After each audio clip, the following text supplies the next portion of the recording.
Welcome, fans. We are back live once again on the Cheap Heat Productions Podcast Network. My name is Jack Kilby, No Gimmicks Guy on the socials.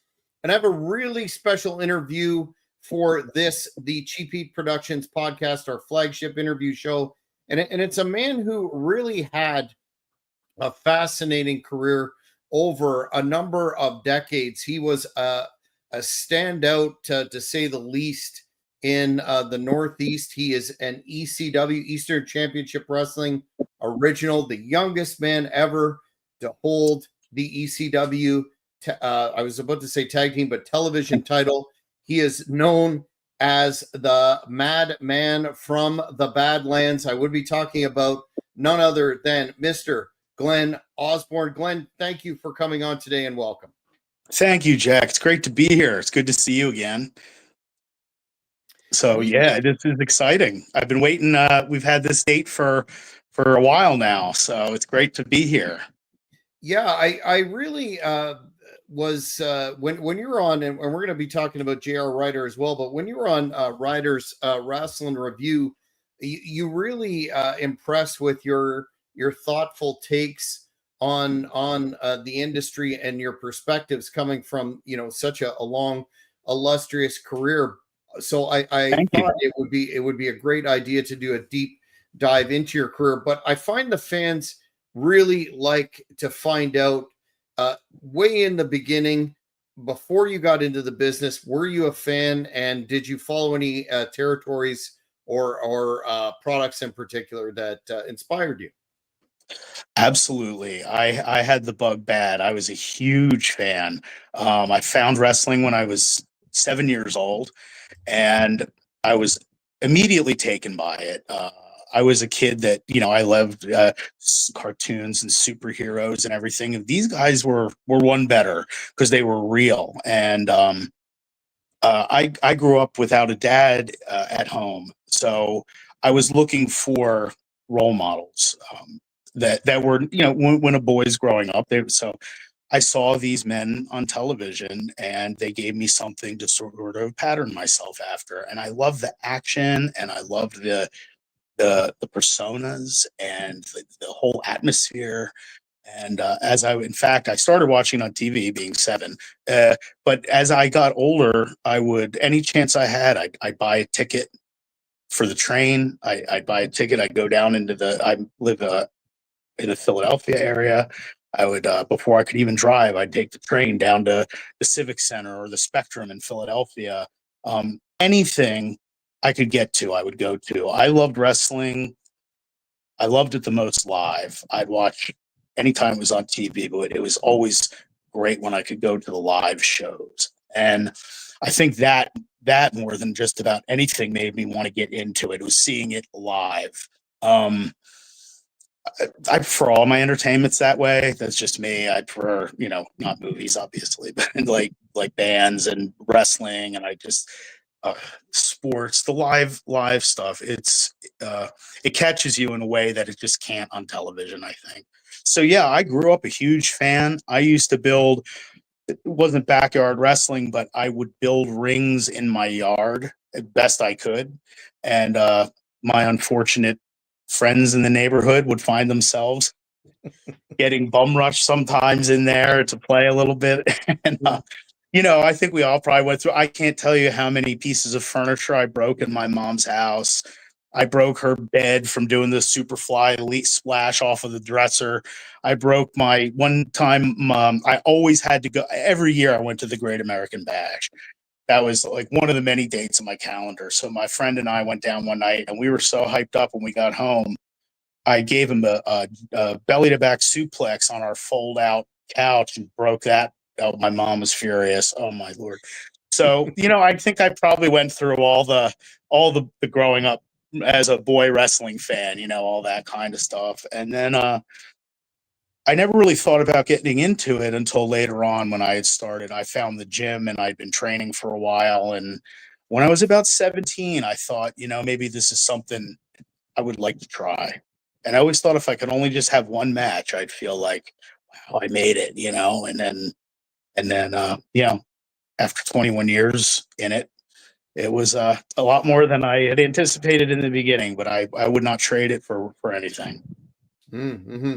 So, And you when you're talking about your story there, it rings a lot of bells for those of us that were fans from childhood. But was there like a particular moment where you thought, you know what, I'm going to take it beyond the fandom and going to the shows and wrecking furniture, which I did too, and try and pursue it as a career? yeah. And quickly to your other part of that last question, yes, huge fan of the territories. That's still my favorite stuff. That's to me just the flavor, not to sound, but like there were so many different flavors of the territories that's now it's all kind of one or two different gunmetal gray colors, and that's it. But yeah, huge fan of the territories. I think I probably started considering it as a career. Um, I've always been a different kind of guy. Like before I wanted to wrestle when I was very young, I wanted to be a cartoonist, an animator. So I've always had an imagination, and I've always been a little bit strange. I've always marched to the beat of my own drum. I did well in school and everything, but I just had to do something different. Um, and I knew I wasn't going to, work in an office. That just wasn't for me. I tried art school, and it really wasn't a good fit. But it was when I was in art school, when I was 18, that I first got into a ring, and that was at the Monster Factory. Larry Sharp ran it back in those days, and so I went there, and I actually passed my test. I passed my tryout, but because I was in school and the circumstances I had, I couldn't go right then. So I had to wait. I forget, like 6 more months or something, and then I was able to join Joel's school. I was finally, financially able to do that. But I did whatever it took. I sold my car. I mean, whatever to pay for wrestling lessons because it meant so much to me. Um, and to get in and just have to learn and learn my way and earn my way in. So that was how I got started. And seeing it live, like I said, and I'll tell you something interesting. It was one of the, I loved Jim Crockett Promotions, NWA, Mid Atlantic, all of that. Their shows in Philly were phenomenal. And I was watching a match. It was one of the openers, and it was Gary Royal. And I don't remember who he was working with, but I was very taken with his performance. I knew who he was and seen him on TV, but I watched him work live, and there was something. I had seen all these big stars, but something about the way the way he worked resonated with me. And I thought, I think I can do that. Like, not that it looked easy, but I thought something about the way he worked made me want to try it more. Do you know what I mean? Made me sort of want to. So that was when I was probably about 17, and then watching it and seeing all the greats live was just amazing. It's just it's informed every aspect of my life. Wrestling has. I just love it to the marrow. So you know. In terms of your training process, that old school style of training, unlike what we see today with the cookie cutter approach and various degrees of preparation, can you talk about yours? And I understand you're trained under the legendary, speaking of TWA, which we'll get into, of course, the great Larry Winters, who was honored May 3rd in Philadelphia. Yes. Larry was, I could never say enough good about Larry. He was the perfect trainer for me. He was very patient. I mean, all the drills, we did all the hard stuff. Believe me. I remember I might have mentioned before one night they were trying to teach JT Smith Samoan drops. They thought that'd be a good move for him. So I got to be the crash test dummy. I was a young kid and spent my evening taking Samoan drops from JT, doing all the stuff. And the difference was, like, if I felt like I was going to throw up, Larry, he wasn't like, he'd say, oh, come on, we'll go to the bathroom. He'd like lead me by the wrist into the bath. Because in the summers, it's just like everything you hear. In the summers, it was hot as, Hades, no air conditioning, cold in the winter. It was It was just an old school weightlifting, bodybuilding, powerlifting gym in Philadelphia. And in the back was the wrestling school cordoned off and everything. Yeah, and that's where I learned. Larry was my teacher. Ron Shaw was there for the first few months, and then he left. Larry really taught me, though. But so many of the guys that were at the school who were already working, like Tony Stetson and Johnny Hotbody, geez, there was tons of them that came through there. And Joel would bring in. He actually brought Paul Orndorff in. He brought Buddy Landell in. He would bring guys like that when they were in town for one of his shows, and he'd say, "Would you come by the school?" And back then, I feel like those guys, they kind of felt vested in the younger guys. That's how I felt. They watched us and they critiqued us, and that was amazing. To have.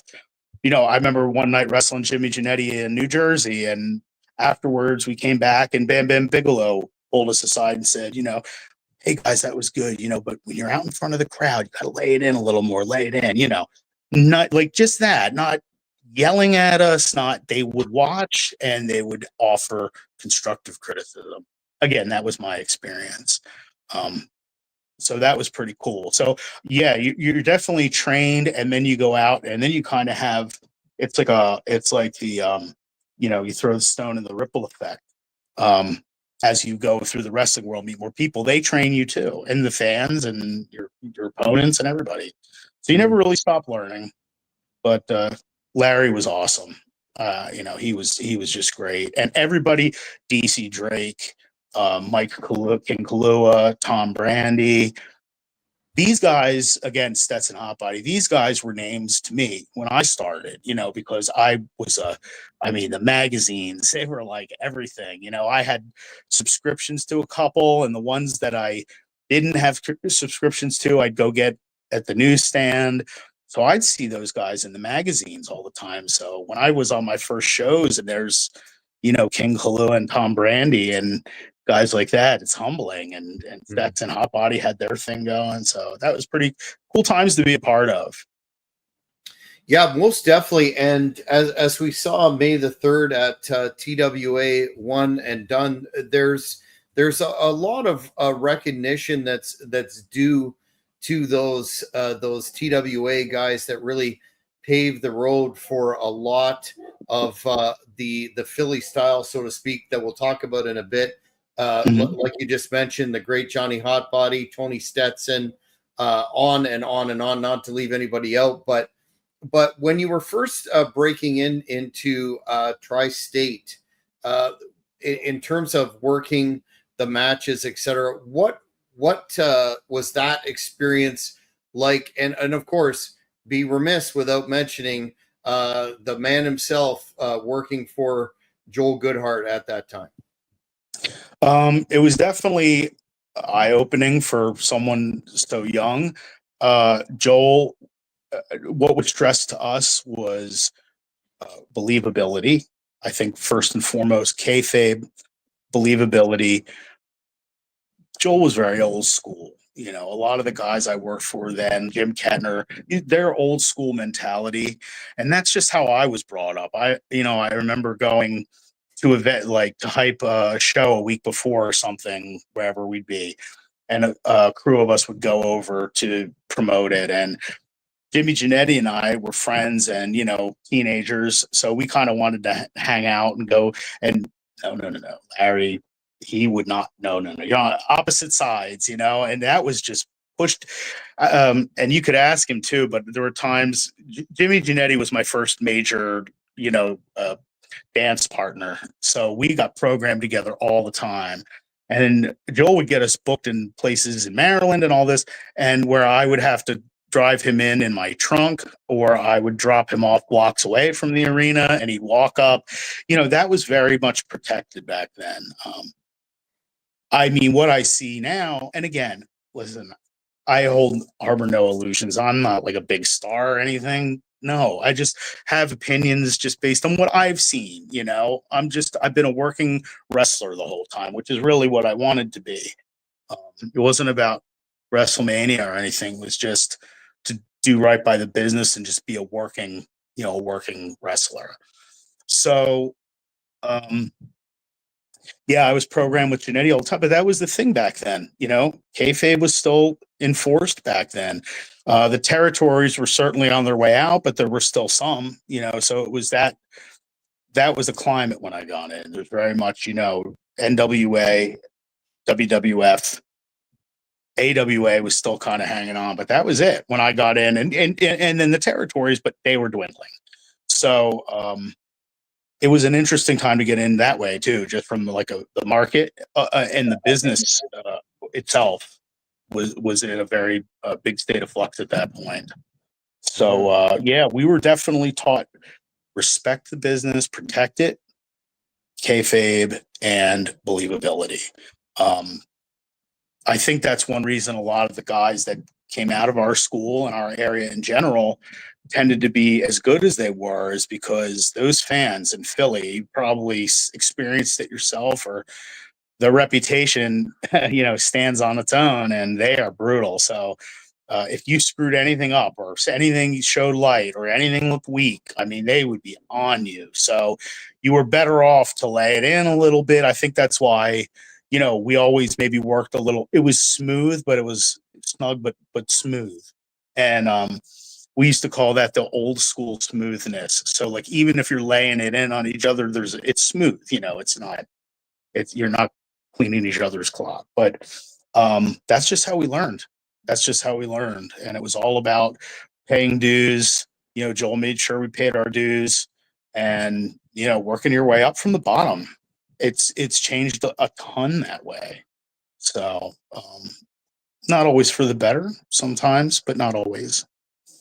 So, Yeah, it's Mhm. it's interesting that a lot of the newer fans don't understand what that concept was of paying dues, and how important, Yeah. even though McMahon blew up the territories in '92 with his testimony and everything, and started the decline of kayfabe. But I wanted to get your take on this phenomenon recently, and we saw it with the high profile incident a week ago with the son of Rampage Jackson, and that whole mess out in California. But what is your take on how far the business has gone, even on the independents, to have the uninitiated back, not only backstage, but here, come on and do a spot in the ring? I really think that is a mistake. Do you think this incident will reset that at all, or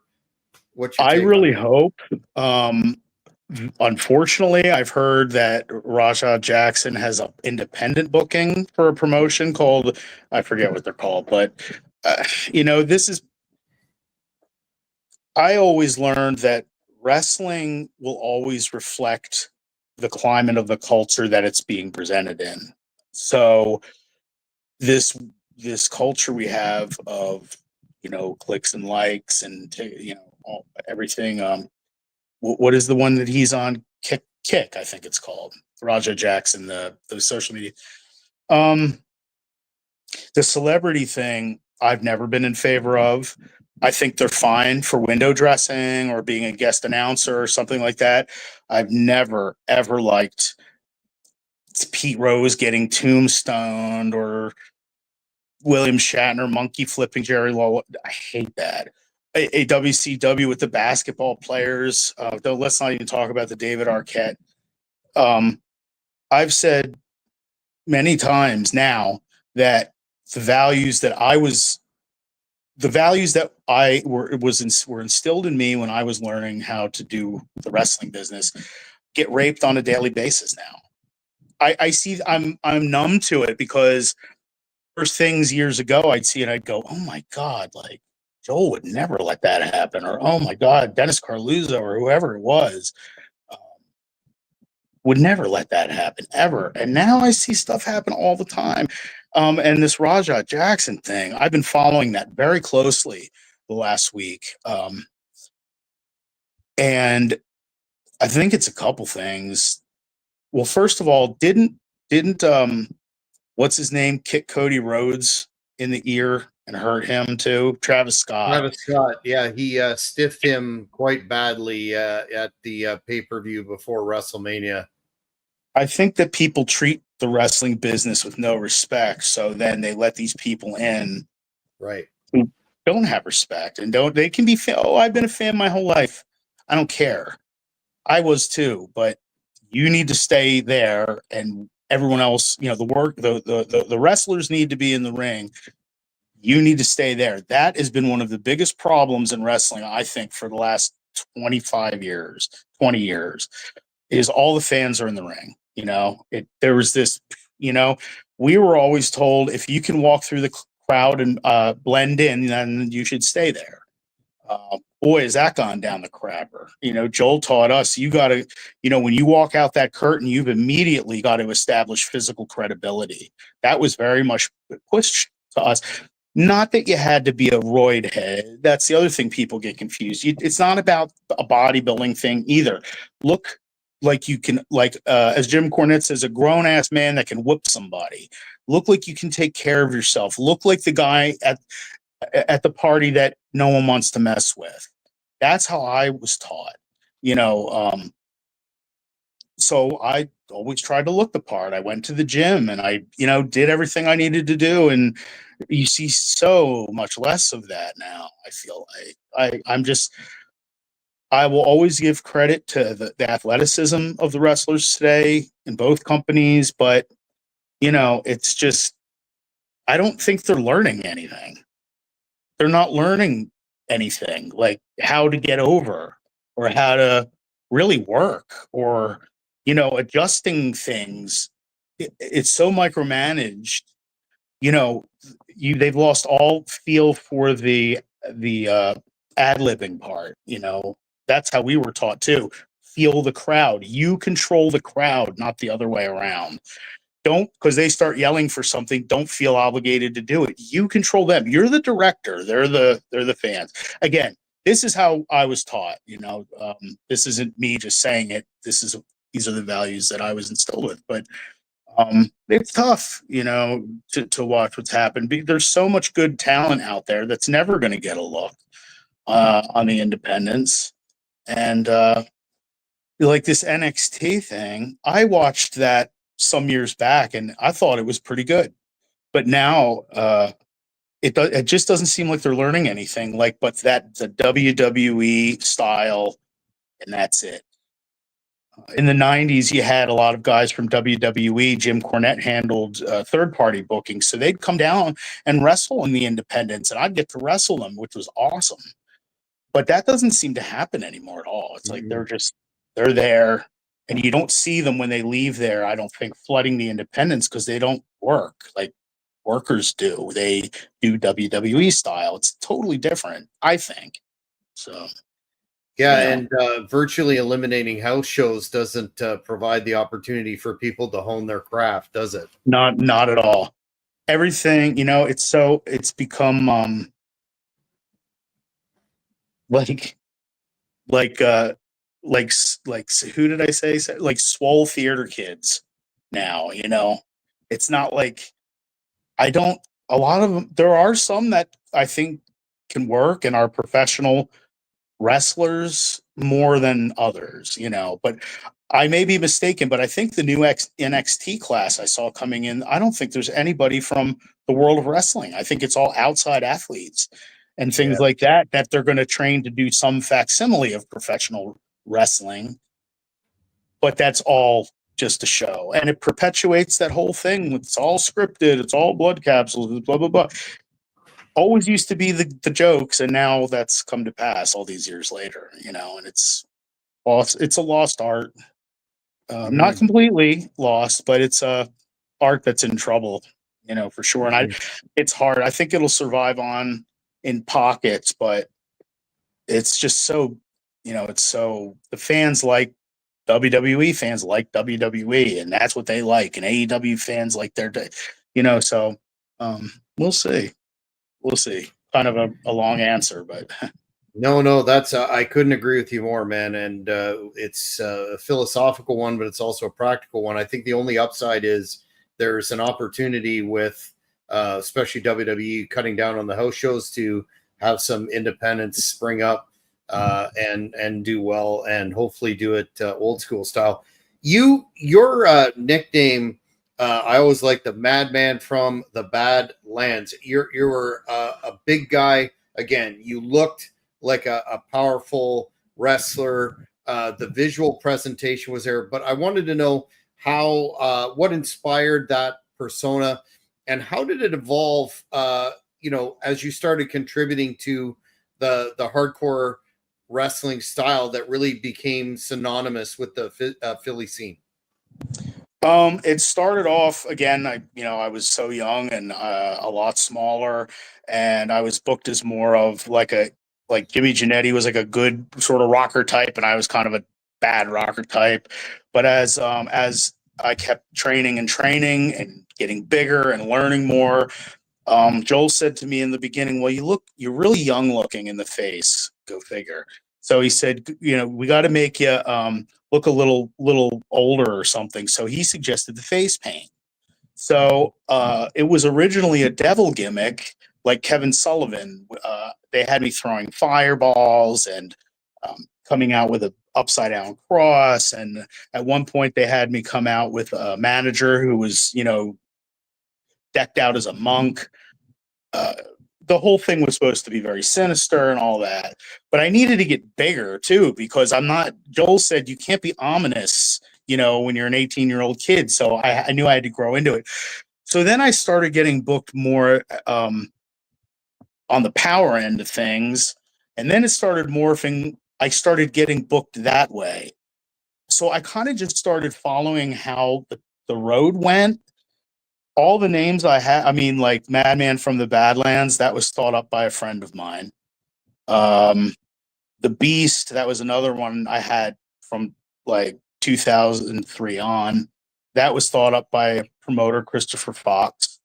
The name Glen Osborne was thought up by Johnny Hotbody, because we needed something quick, because my first match was that day and we hadn't given any thought to what I was going to be called. And I was doing like a 30-second, job match anyway.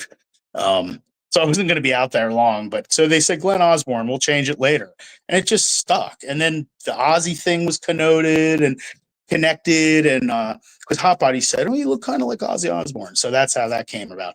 But then as it started, bigger, thicker, stronger I started getting booked for more of the hardcore stuff, like more street fights and, this and that. But I also still always wrestled too, through those years with like guys like the Cheetah Master and, Simon Diamond, Ace Darling, all these guys, Devin Storm, like we were all in another group all together. So I had all these really great guys around me, and it just kind of ended up evolving that way. And then and then when I'm like 250, 260 and all that back then, people were like, "Oh, you're going to," so it kind of I just ran with how I was booked. And then I used the chains. I really never intended it to be like a Road Warrior. If anything, it was supposed to be more Kevin Sullivan-ish, but then it kind of went another way. And I was taking inspiration from Road Warriors, Demolition, the Koloffs. Like I like those rough guys like that. So that's kind of the way things were headed. And I just kind of rolled with it, and it worked well for me, I thought. So that was pretty much that. And I heard plenty of, "Oh yeah, you Road Warrior rip off, you fat Ultimate Warrior." Oh Lord, you hear all of it when you have a face paint gimmick. If you're not, but those were very few and far between in places, some weird places. But so it's really just been that I never did anything radically different. Like I was never like a blonde, truck driver from Nebraska in another promotion. Like I didn't do that. I just stayed with the one gimmick and kind of owned that persona, and that was pretty much it. But yeah, and then the hardcore stuff that just kind of came with it. Cage matches, all that stuff. I did a ton of chain matches, dog collar matches, all that kind of stuff. So it was good. It was fun. Yeah, I definitely got the Kevin Sullivan vibes from it, but I guess because of your size and paint, etc., they kind of, the uninitiated would default to a Road Warrior or whatever have you. But when TWA shut down and it morphed into Eastern Championship Wrestling, Joel stepped out and then Todd Gordon stepped in. What were the immediate differences that you found between Todd and Joel? Todd was more a businessman, I think, more business oriented. Joel was more, I've said before, Joel was more he was very passionate and I think more not quick to temper. Joel was intense. He was like, he was right up front with what you did right and the positive reinforcement, but he was very upfront too about what you need to improve upon. Very, very passionate, loves wrestling. So I think he wore his feelings on his sleeve. Todd was more, Todd loves it too, obviously. Todd was, again, a businessman, not as sometimes a little hot-headed Joel can get. Todd wasn't like that. I really like both those guys. I was really happy, first of all, at the event in May, to be back there and to see Joel. But it was also great to see Todd again. It had been years, and to shake his hand and just say, hey, and I never had anything. Eddie Gilbert and I had a little bit of a thing, but never with Todd. He was always really cool. But that was the big difference. I think that Joel was kind of more hot-headed and more like a firebrand with his passion, but Todd was more kind of laid back and kind of more business oriented. So I'd say that's the main difference. But both great guys that I still get along with really well. In terms of the man you just mentioned, Hot Stuff Eddie Gilbert, what a fixture in Eastern Championship Wrestling into the modern era too, till his early passing. I was going to ask you what I know you worked him in the ring, and he was also, I think he had the book when you were there as well. What was that relationship like? I got along really well with Eddie in the beginning. Larry Winters booked ECW Eastern Championship originally. Larry Winters booked it. Todd had booking too. Then Eddie came in, and I got along great with Eddie right away. He had been on some of Joel's events too, and I'd crossed paths with him there. I thought we got along great again in the beginning. I don't know what happened. I say how young I was. I was maybe 2021 when I was dealing with Eddie. So he was pushing me at first. I had the television title for the pilot, but then when they got the sports channel deal, they thought it'd be good to have a tournament. And I thought that sounds cool.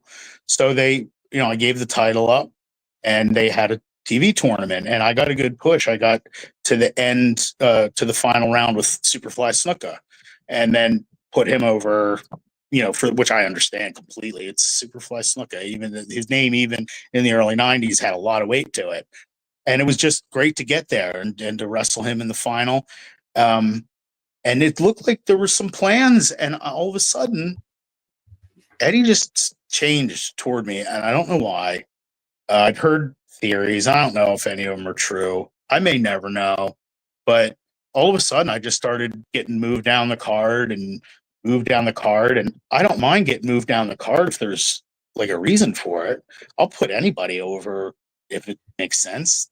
You're in the wrong business if you're not prepared to do that, But I was like, well, like, what's going on? Because I had worked really hard at that point to try to make a reputation. And Todd, he's the one that gave me the TV title, which, was huge. So then I saw what was happening with Eddie, and I got to the point where, I don't know if you ever saw it, whether it's on YouTube somewhere, a match I had with Eddie where I go to the ring and he hits me in the back with a cane. I bump, he puts his boot on my chest and pins me.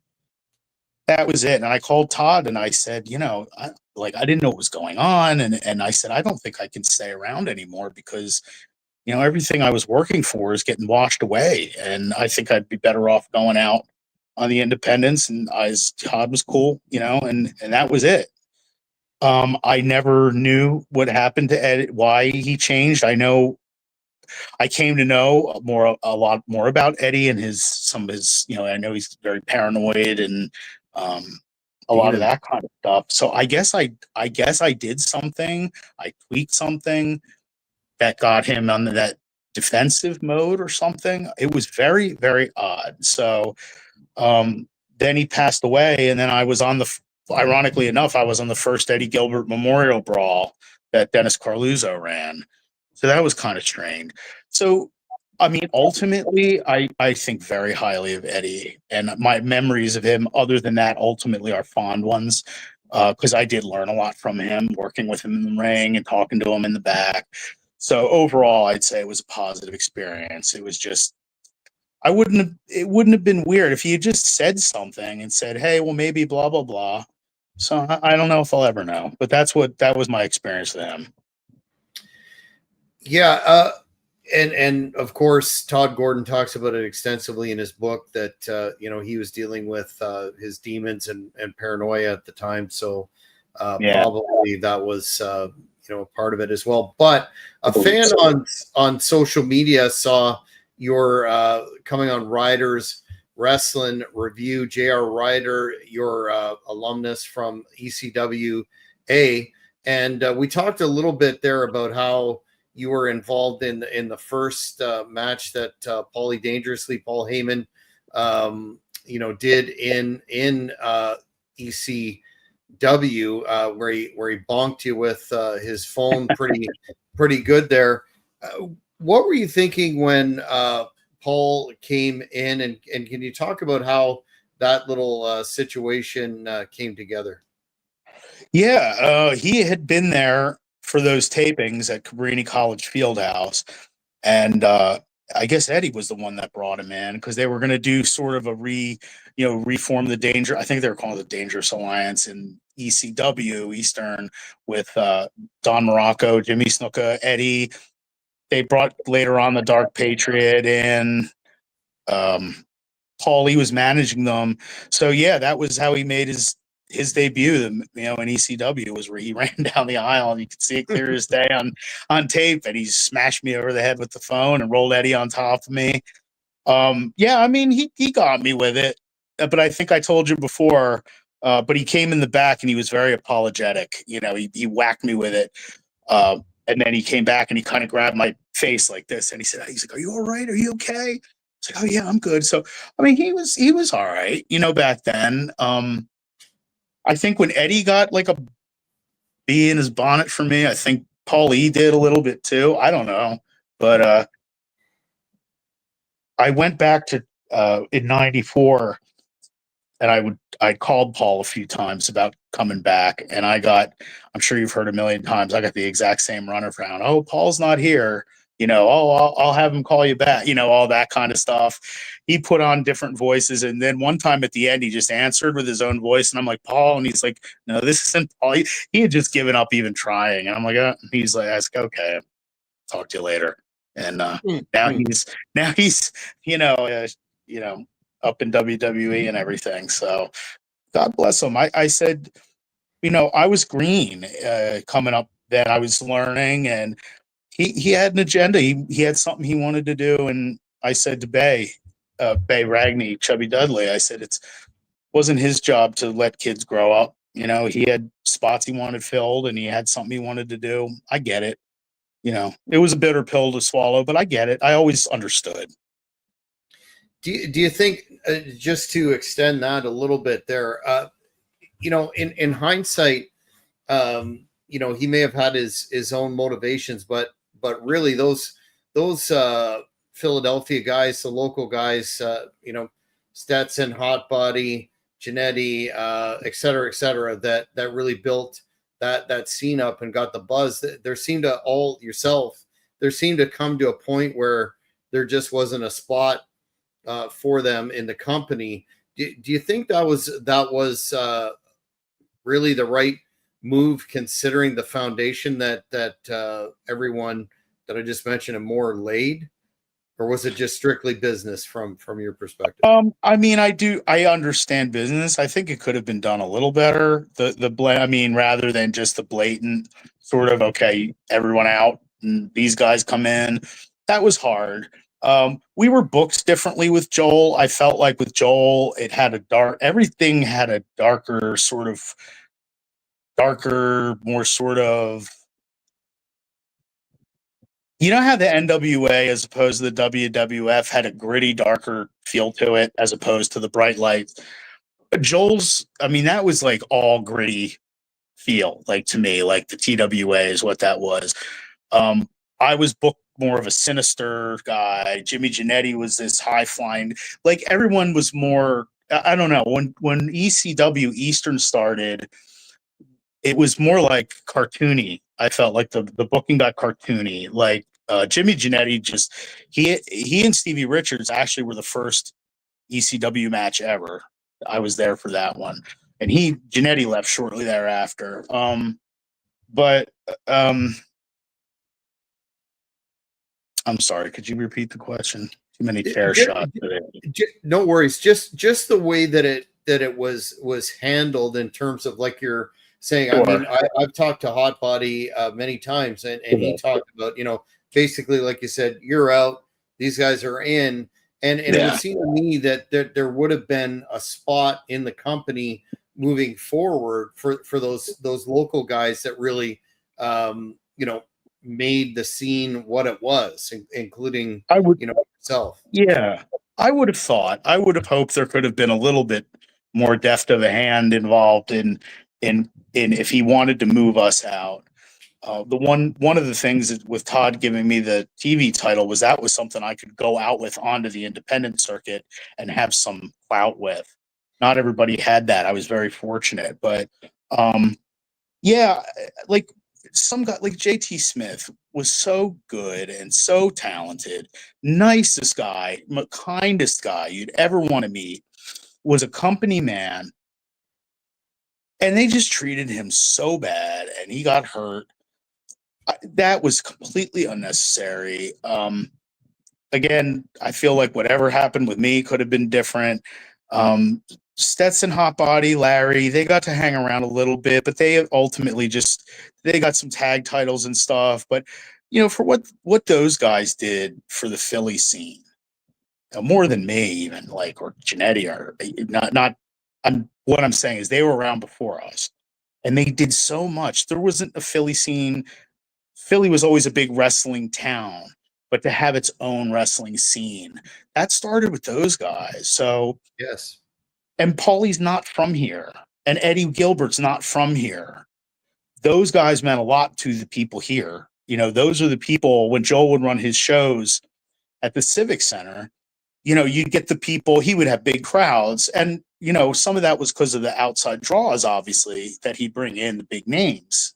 It's always how it's been.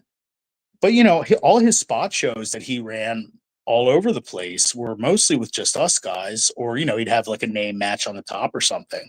And he drew well for those too. So Joel, like Jim Kettner, I think really learned how to build the local talent or the independent talent into the drawing stars in that area.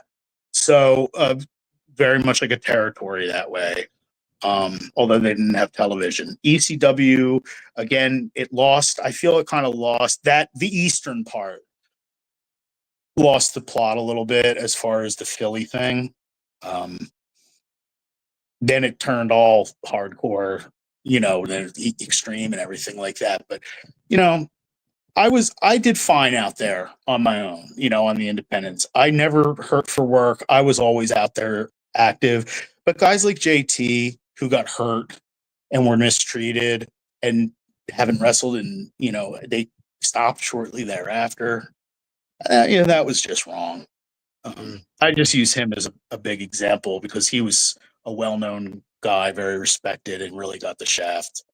But that kind of stuff. And some guys, Sandman got a push, but he was always cool, really cool to me, but he played the game.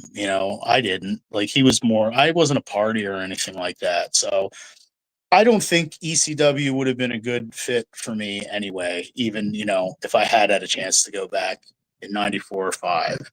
I was much happier, although not on television, but I was much happier ultimately, I think, just like touring around the independents all over and just doing that.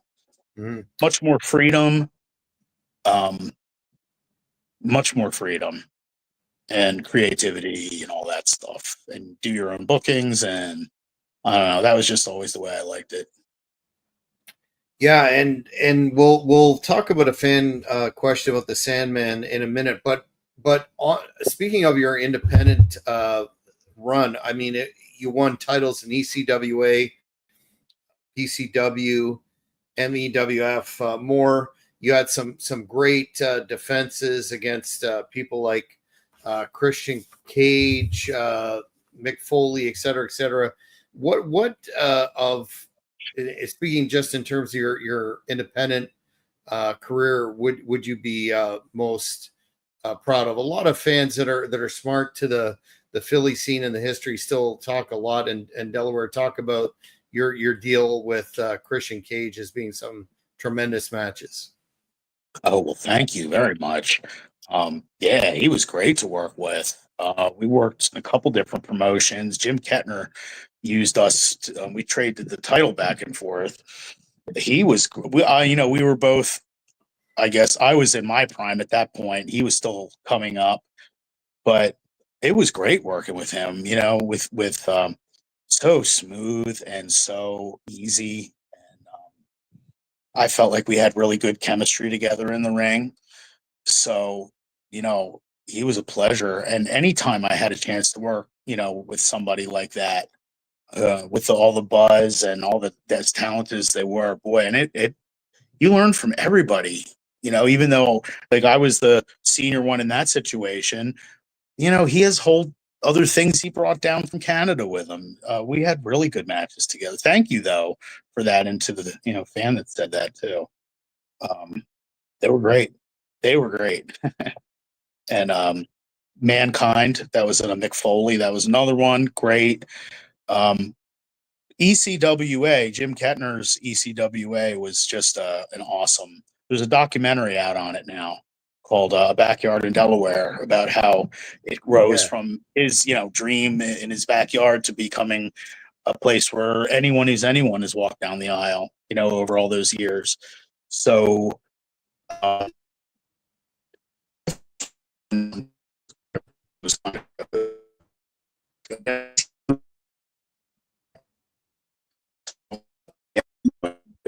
fun. Sorry, you went robotic there for a second. Could you say the last sentence? Yes, I said so. So yeah, getting out after leaving ECW, getting out onto shows like Jim Kettner's promotion. I liked promotions like that. Jim's was awesome, and he didn't just put me in hardcore stuff. It was very much wrestling matches, and that was just phenomenal. That was my home base for many years. And I went into him almost right after leaving ECW. Jim picked me right up. I did some shots in Jersey for the NWA, and Jim came, and I was training at a wrestling school over in New Jersey, and Jim showed up one night with a VCR and a tape, and he was like, "Hey, I'd love to have you on my show." And he showed me some ECWA shows, packed houses, people going crazy. The production, I mean, back when independents, a lot of them still have no production values. Back when none of them had production values, Jim had production values, lights and music and, all that. He was the first one, as far as I know, to have a big screen, like a Titantron, type of thing at his shows.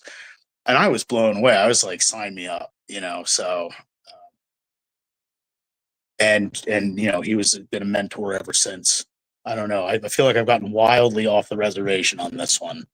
No, that was perfect. I noted that you did some house show shots with WWF. I think it was '94, and that speaking of Bay, you discussed a little bit with Bay about how Jim Cornette saw something in you and was a big proponent. It would seem to me that with your gimmick and your size, you during that time frame when guys in the Fed had to be over 225 or whatever, that you would have been a good fit for the WWF during that period. Did that ever happen or cross your mind where you're interested in making that a goal of yours? And what did Cornette tell you about the Federation at that point? Well, yeah, that is true. Jim Cornette. I did my first shows for WWF in the summer of '94, and I started doing fill-in work for them. One night they were in my area, and I think it was Coco Beware. Couldn't make it. I think he missed a flight. And Jim Kettner called me. He was at the show. At this time, he wound up working for them for the Fed. But back then he was kind of like doing some stuff for him. So he called me and said, "Hey, they're here. Coco's not here or whatever. Do you want to come down? They need somebody." I was bouncing at the time. I was in college and bouncing. So I said, "Oh my God, yeah." So I got my bag. My mom drove over with my bag. I got it. I ran down there, and that was my first show. And they liked me enough that first night. They invited me the whole weekend on their run. They were doing a couple shows over in New Jersey too. So I was there with them the whole weekend, and then just always kind of, I don't know. I just always kind of had a not presence because I wasn't there. I guess like people knew me there, and then Jim Cornette started appearing on shows in '96. I met Jim originally when Joel had brought him in. And then when he was coming to some shows in the '96, '97 time period, we really got along very well. We hit it off really great. He's a great, I know a lot of people have misconceptions about Jim Cornette, but boy, I'll tell you, you won't find a nicer, funnier guy. And the only reason he gets the way he does is because he loves wrestling so much. Yes. And remember what I said earlier about everything getting raped on a daily basis? I mean, he feels like that's how he is. He feels the same way, except probably even more because he's 10 years older than me and came up that much earlier, that much more territorial. So I understand that, but yeah, we got along really well. And he started bringing there was like myself, Cheetah, Master, Ace Darling, Devin Storm, and he liked us. But in particular, he particularly singled me out. He brought me up north to meet everybody. And he brought me around and he said, "Hey, everybody, this is Glenn. He might be joining us up here soon," that kind of thing. And so I met everybody. And this was in '97. And then, if I remember correctly, he invited me up to some TV tapings in Connecticut. And remember the New Rockers? It was Marty Jannetty and Al Snow. One of them, I was there at the taping, and he was having me meet people, and he said, "Do you have your gear?" Because he wanted me to work in that match because I think Marty Jannetty might have not have shown up, one of them, and I was supposed to get in the match, be in that match. And he was like, to Jim's mind, that's great because it's national exposure. To my mind, though, it was, and this may be dumb on my part probably, but to me it was, but I had this gimmick on the independents that I worked all the time. If I went up and was like a faux rocker on television, inevitably probably getting pinned, which is fine, but it would kill the aura. You know what I mean? Yeah. You got to remember, you got to go back to the fans, you got to go back to the promotions that you work for all the time. And this wasn't when everyone just thought of it as, oh, you're going for an acting job. It was not seen that way. Oh, we cut your hair and be another character so much. So I didn't think it would benefit me that much to be seen on national TV. I didn't think it advanced things on the independents where my bread was buttered, It would kill it, if anything. Mm-hmm. I remember Simon Diamond did a job for that guy Kurgan once on WWF TV, and for months afterwards, people were yelling Kurgan, and like you're trying to put this guy over in a title match, and they're chanting at him. I just didn't want that. I didn't want to be.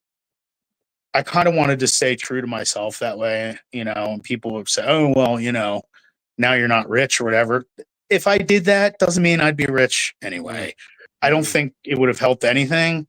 And just because I've seen it plenty of times through experience, just because you get a shot doesn't mean you're going to be rich and famous the rest of your life.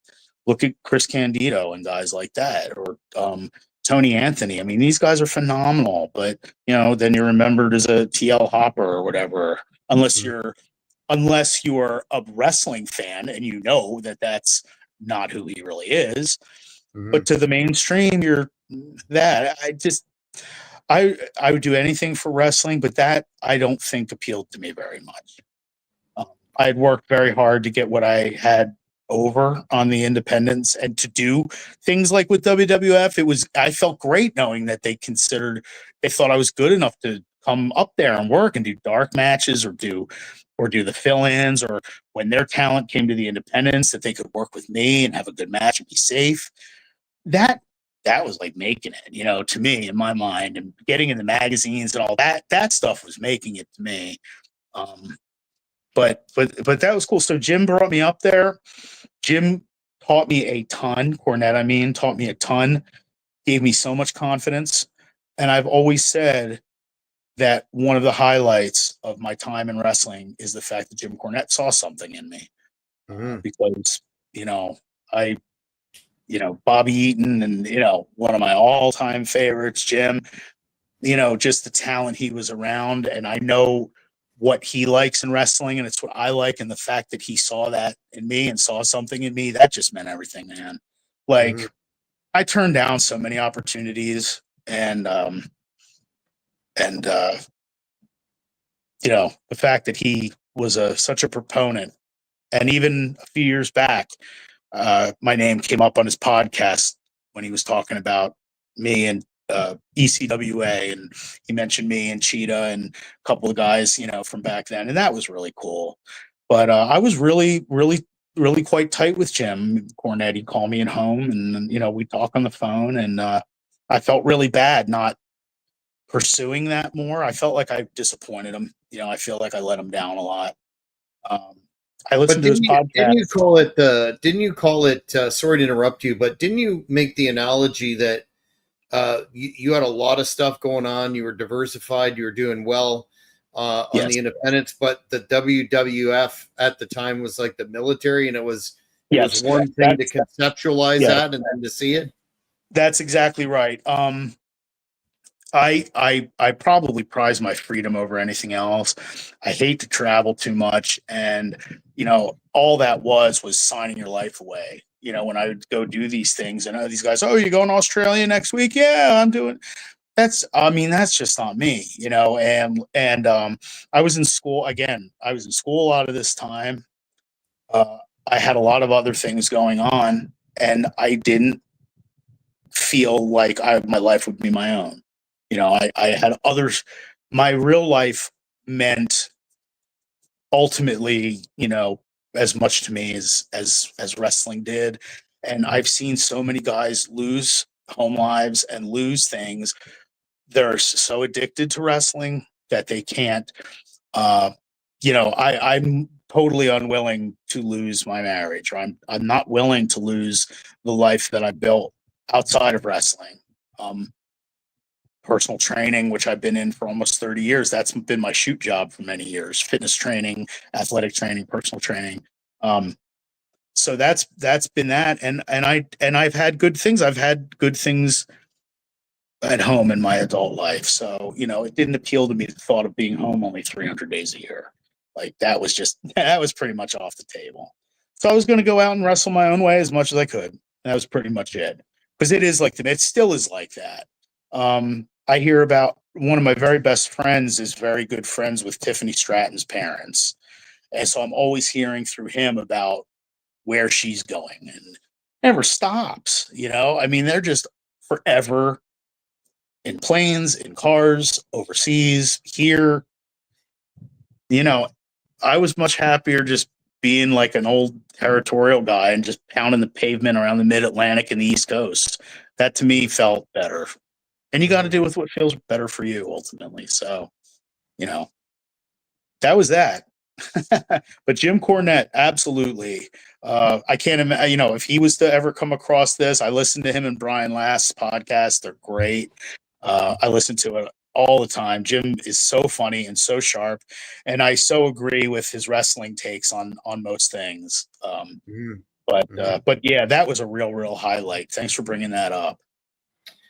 Yeah, absolutely. I mean, legend is thrown around a lot, but certainly that fits Cornette. I think your take on speaking of Stevie Richards, he always talked about what really grinds you down in addition to the bumps is the travel, and I think that's a very salient point. That travel schedule, although lessened, really hasn't got much better. They're in Europe today, for example, so that's got to really take a toll on your body.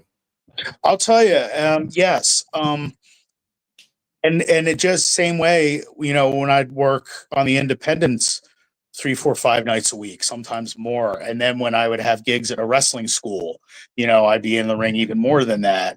I was, just the travel I did alone was a ton, like just in the car every day going to somewhere else. I remember in a 5-day I went to Baltimore, North Carolina, Connecticut, New York, and Delaware in a week.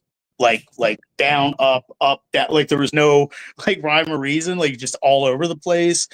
And that was enough travel, believe me. Just getting in and out of the car, driving hours, having double shots. I don't know how much that's done anymore, but how many times I've jumped into a car or somebody's car with my gimmick still on, and off we went through the toll booths and everything, and looking like painted up maniacs, all that kind of stuff. And you get stiff, you on the road a few nights in a car, you go 4 hours away. Anything 3 hours and less was like a night off practically as far as a drive. But you drive all over the place. Anybody from that era will tell you that, and then and that's how you wrestled. You just, if you didn't have TV, I was lucky. I got magazine coverage and stuff, but you had to work a lot to get that stuff. So, I was fine with just doing the traveling I was doing, which was still a lot. But I can't imagine. You hear about that schedule in the 80s, my God, that they'd have. We're up in every morning, 6 a.m. at the airport on a flight to wherever else. And then, no wonder so many guys got hooked on painkillers and Coke and all that, alcohol, all the cocktail, that has taken so many from our community. And speaking of injuries, you've had your share, like your neck and arm, and a lot of the fans remember your feud with John Zandig and CZW, where you had the arm deal, and you worked. What did it end in? A barbed wire chain match? Yeah. How did you, my God, push through those challenges, and what advice would you give to wrestlers who are trying to deal with injuries, especially on the independents? You don't show up for the booking, you don't get paid. How did you personally overcome that? That was one thing that I think I am kind of glad is changing, because that was very much the mentality. I can't tell you how many times I've worked. I know I've had concussions.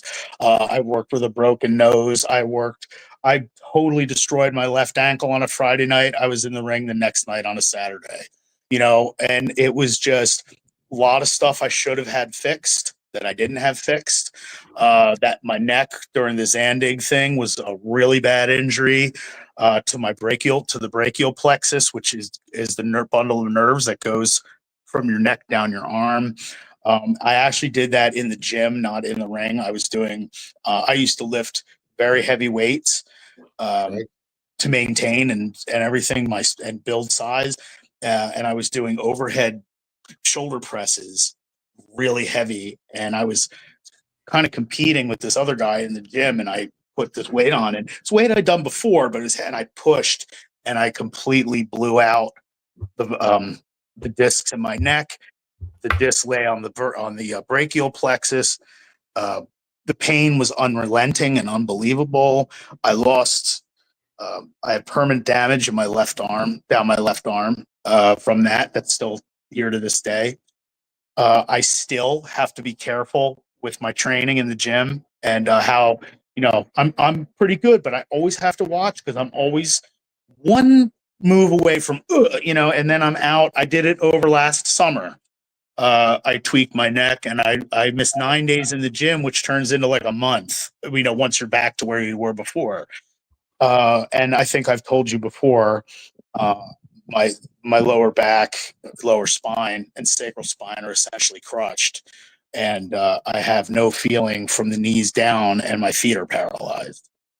And because of that, now the funny thing is, I'm so active you wouldn't believe it. I still go to the gym all the time, and I go on hikes with a cane. And because I have no feeling down there, I developed a wound on my underneath my big toe where I couldn't see it. So I had my right big toe amputated about, was that 2 years ago already? Yeah. So that kind of stuff. But that being said, I'm like the healthiest I've been since my 20s. I train all the time. I eat impeccably. I exercise all the time. I'm getting off my cane. I'm probably more off it than I am on at this point. I need it for certain terrain on hikes and whatever, but just daily walking around and doing things, I'm doing much, much better. So I've broken wrists, every hand, every finger. I don't know if you can see how messed up these fingers are. I've broken every finger on both hands, broken wrist, arthritis everywhere. It's fun. It's the life of a wrestler. But the key is staying active. You can't stop, or I got really, really bad during COVID because all these injuries just had time to catch up with me. I was always active, and I had my job at Villanova. Do you know Villanova University? Have you ever heard of that? Down Yes, here, sir. it's outside of Philly. They have an Yes, excellent basketball program. It's an excellent sports university. And I worked there for 10 years as a trainer in their athletic department. So I had my job and everything, and then COVID came. My job went away, and I got really sick, and all the injuries had a chance to catch up. I wound up in the ICU in the hospital. I had infections. I'm not going to bore everybody, but last 4 years have been about getting back, and I have been very successful. So I'm happy to say that the injuries can be rough, and there are things I should have had set and things I should have had looked at and probably operated on for sure that I didn't, that I healed myself. So I am glad now that there's more of that. Like, so people get hurt, concussions. It's so much more taken seriously now than it was then, which is wonderful, I think, and so important for the safety of everybody now. With the bumps, my God, the stuff they do now, those high spots and everything, their careers are going to be short enough, let alone, I didn't do anything crazy. Pardon me, I never did anything crazy. I was safe, as I could be. And I never hurt anybody. But it's the repetition. I don't even know how many matches I've had. I forget. I can't even. But the repetition of the bumps and the training and the bumps in the car, and all that. So yeah, it's no not joke. for everybody. Yeah, absolutely. Just as an aside, before I ask you the next question, when you did the shoulder deal, that wasn't behind the neck, right? It was military in front. It was, yes, it was military in front. Yes, I never did behind the neck. Maybe when I was young, but Right.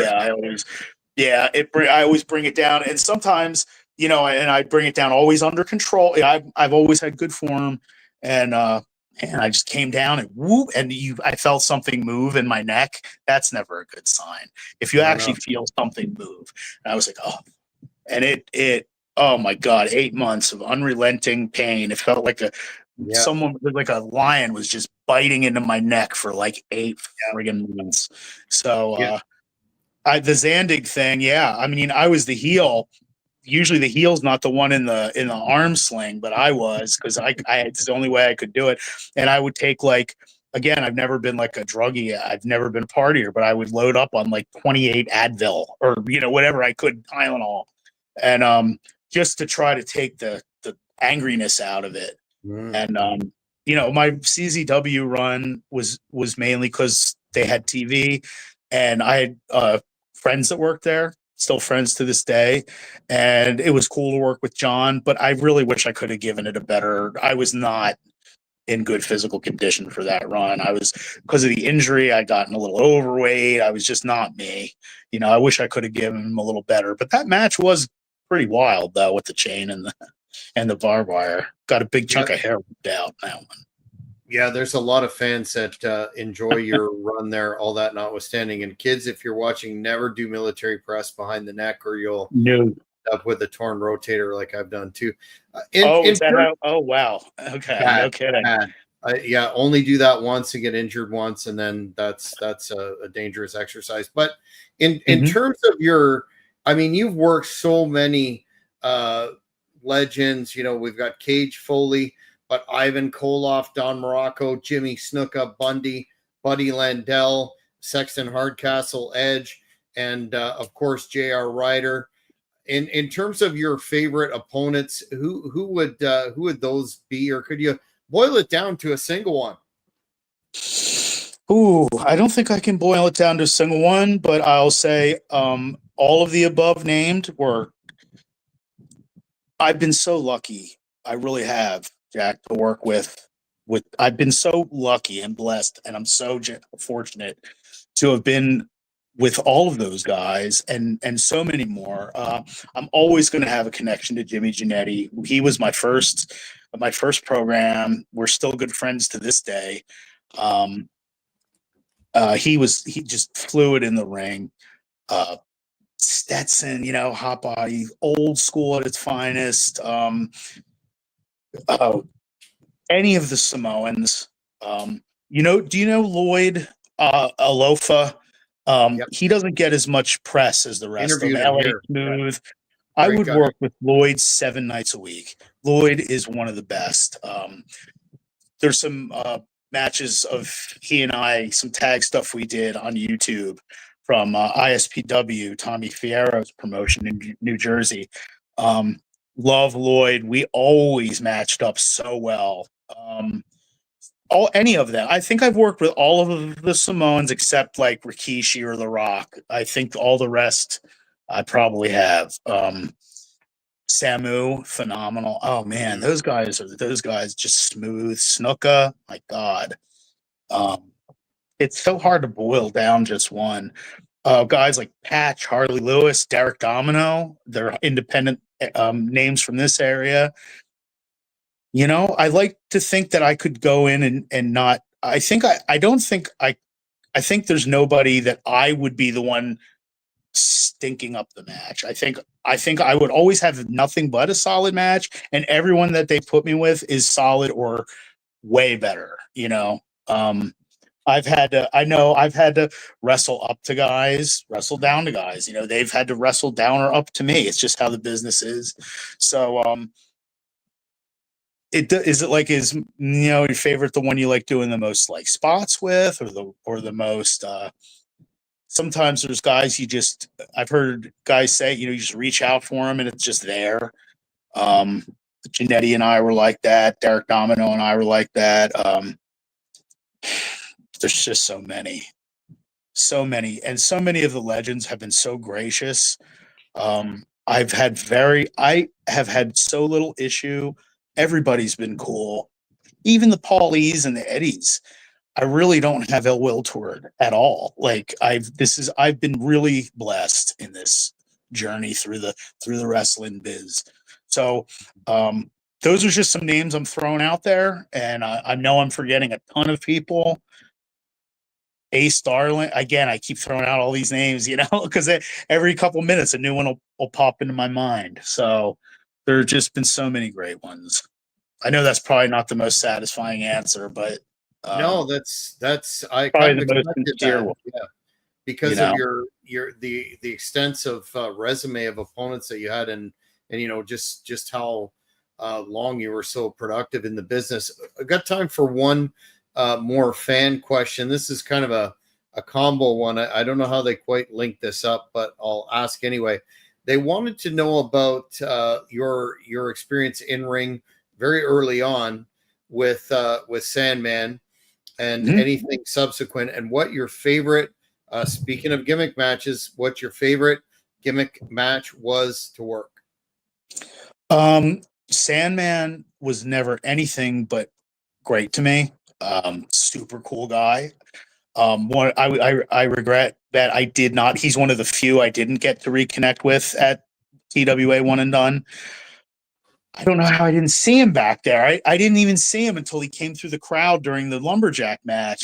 He was one that I really wanted to. I'm trying to get out more to do more conventions. I'm hoping I can, run across him sometime soon. Super cool guy. Loved wrestling him in the ring. We'd work together at school sometimes. Easy. I think people forget Sandman was a very good in-ring wrestler, worker, back then when he was Mr. Sandman. Some of his matches with JT were fantastic. Action-packed. He took one of the best majestic backdrops. Sandman would used to take these big high backdrops. So I got to work with him, and that's when I got the ECW TV title. He was gracious enough to put me over in that one. So I will always have fond memories toward him. Great guy. I haven't seen him. The last time I saw him was like probably the early 2000s, and he was still super cool. Down to earth. I knew his wife and his son when he was a tiny little kid. And everything. Peaches, Lori, great people. Just hope he watches out for his health a little better these days. I don't know if he does, but cool guy. He was at, like you said, he was at TWA One and Done, and man, what a cool guy with the fans. A guy on my team idolized the Sandman. Shout out to DJ Immortal, and Sandman couldn't have been nicer in terms of spent 15 minutes talking to us, got a photo and everything. So yeah, nothing but respect for him. Regular guy. I mean, we all know he can get nuts and everything like that, but super cool. Nothing but nice things to say about him. And your favorite gimmick match? Oh, I would say that's between the chain or the cage. I love both of those. I kind of specialized in chain matches. I did a lot of them over the years in different promotions. It's a real toss-up between those. I think on the end of the day, though, I'm going to go with the cage. I think I always really liked cage matches, and you may not believe this, but once I actually jumped off the top of the steel cage, me of all people, who was like not an aerial wrestler by any stretch of the day. It was in 94. I was 23, and I was wrestling Derek Domino. It was for Jim Kettner, sold out house. There was, I don't know, at least a few thousand people. He used to run some big buildings, and a couple thousand anyway. And I got the brilliant idea that I would try to do, again, being as young as I was. So I climbed up my elbow. I'd heard it earlier. So I get up on the top. And then when I actually stood up, I realized what a horrendous mistake in judgment, because that's not my wheel, slams and elbow, whatever. That's one thing. Forearms and coming off the top. I almost knocked myself out. I did this diving. I thought, I didn't even know what I was going to do. I was like, I'm going to get up there and just figure it out. So stupid. So I'm up there and I stand all the way up, and I thought, well, I'm a diving headbutt of all things in this day and age. So I'm like, I'm going to do the swan diving headbutt. I almost killed myself. It's on tape. Jim Kettner this is VHS. He probably has it. He must in his collection, but I came flying off the top of that thing, and it's like going off a high dive, but you hit the mat and not water. And no more of that. I came off the top a few times, in the middle plenty, never off the top of a cage again. I'm gonna have to go with the cage at the end of the day. You worked a War Games or two for ECWA too, right? Did that always was my favorite JCP gimmick match. What did you enjoy that deal? It was close. It was a cage. There was a huge feud that Jim had a huge program over Battle for the ECWA, and it was myself who had turned on Jim and become a heel with my manager, the Master, and it was Jim and the Cheetah Masters, the big baby faces, and it was a cage match, but it was really I mean, I think Jim even says it's like one of the crowning jewels of his career was this build up and this match. It was phenomenally done, I have to say so myself. Maybe that's what you're thinking of. I've Mm. done War Games style matches, but not for Jim. I did one for PCW, but there was no cage. It was like a War Game style with the people coming in, the teams, but it wasn't a cage. It was the ring, or whatever.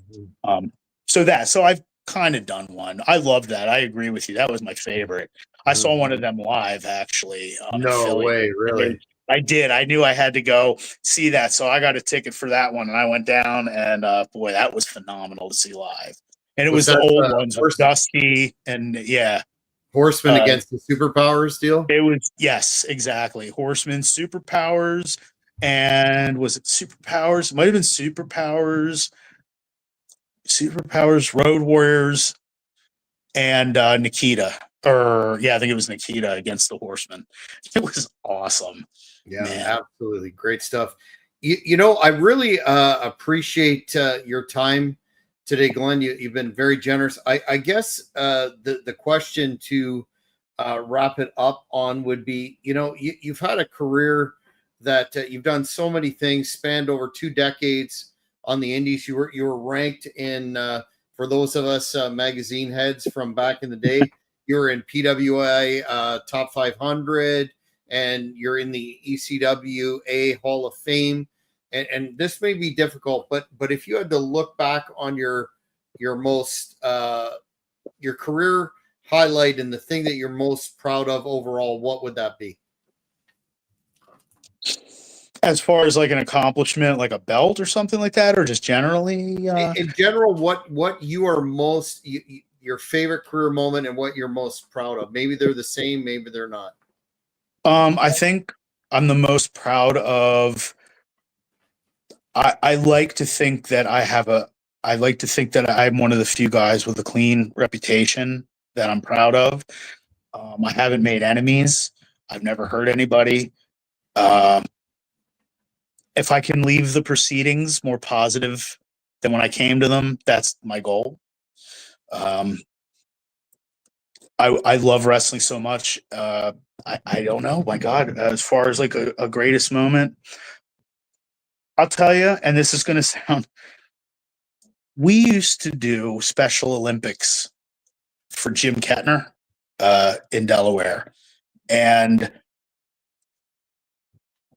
he would sign myself and, a handful of the other guys up to attend the Special Olympics, be part of the events with the kids or competitors. They're not all kids. And be spotters and be cheering sections and all that. Some of the most rewarding things I've done in my career have been things like that. Helping at the Special Olympics, wrestling, doing an ECW show at a camp for kids.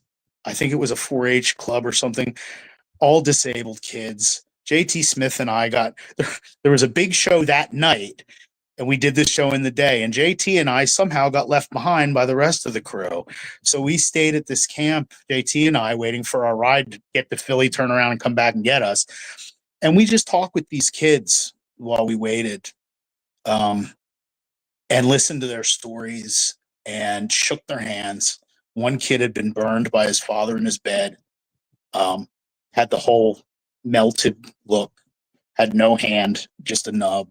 And I shook his wrist bone, and I listened to him and I talked to him. And if you can't come away from experiences like that and Special Olympics and that kind of thing and not feel like a better person or an uplifted person. You know, wrestling gave me those opportunities to help, um, to mean something to kids like that.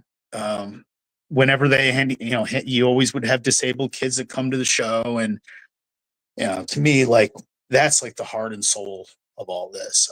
One fan, I'm going to be honest, one fan, I was in Jim Kettner's, I was painting up. It was way before anybody was in the building, so I was going to be by myself. I'm just going to go to the bathroom out in the lobby. So I'm painting up, and some fan had gotten in early. I think maybe he knew someone at the building, and he was in a wheelchair, and I'm in the mirror painting, and he comes in, and he goes into the handicap stall, and he was having some trouble, and he said, "Can you help me?" So I came in and I hugged him. I picked him up and I just placed him down on the toilet, helped him back. Um, that stuff means a lot to me. When you can see that because you're a wrestler, when they can reach out or they feel a bond. I saw a guy yesterday. I was doing a mall walk. What an old man I am. And a handicapped young man who was with his nurse walked by me, and he kind of he looked like he had like cerebral palsy or something, and he stuck his hand out toward me. And I just went, "Hey, brother," fist bump, like that. That kind of stuff, it means a lot to me. That being, other than that, I would have to say, of course, sharing the ring with everybody I got to share the ring with. It's not one title. I said, like, to me, it wasn't about like main eventing Mania. It was about being a working wrestler. Wrestling gave so much to me growing up, not having a dad. I needed to give back to wrestling. I hope I've done that. I hope I've done that for my friends and the fans and everybody else. If I can leave this endeavor better than when I got to it. But I am open for, I'm trying to get out there more, conventions and things like that. I'm working on a book that's going to be out. I signed a publishing deal. I'm going to have a book coming out in the fall. What's the title? I don't know yet. I'm still working on that. It just got done. The phase, we're just laying all the raw clay. Now editing begins. So I'm starting to ask people for, blurbs for the book, back cover, all that stuff's coming in now. So I'm kicking some titles around. It's by the same publishers that put out Gary Wolf's book, Eddie Gilbert's book recently. Bill Eadie's book has just come out through them, THC Ringside, a whole bunch of books. So I'll certainly let you know when it's they decided they want to lose some money and sign up the career independent guy. But it's cool. It'll be cool to have something to leave behind, Yeah, we'll definitely have you back when the book is out and discuss it in detail. But where can the fans, Glenn, keep up with everything that you have going on, be it watching for the book drop or your appearances, et cetera, et cetera? Sure. The best thing would probably be my Facebook, which would it's Glen Myra Osborne, GLEN MYHRE, and then Osborne, OSBOURNE, and you'll see my profile picture up there. That's pretty much the way I communicate with everybody. I have an Instagram. I don't use it really, but anything I'm doing, I'll put up on there, or have put up on there. People will post on my timeline things coming up. I've been doing a lot of like, trying to do as much of interviews as I can and things. So I, obviously appreciated this so much tonight, hugely. Just trying to get back out there. I retired from the ring in 2011, and I didn't do anything for a long time. And just in January 2024, Bay Ragney asked me to be on his podcast, and I've just been saying yes to stuff ever since. And now there's a book in the works, and I'm having interviews with you, and so I'm just trying to get back out there. So anyone feel free to message me or anything on Facebook. That's where you find me. Best place. Well, I think you have a lot of fans here, including watching. One just said, "Hey, Glenn, just want to let you know I'm a huge fan of Pre Extreme ECW. You and Tony Setson were the best. Some of the legends that we talked about. And man, I think your book is going to be fascinating. You're, as I said in the preamble to this interview, very eloquent with a heck of a interesting perspective on it. So please, we'll keep in touch. I'll get the book for sure, and we'll have you back to discuss it. But thanks so much for coming on tonight.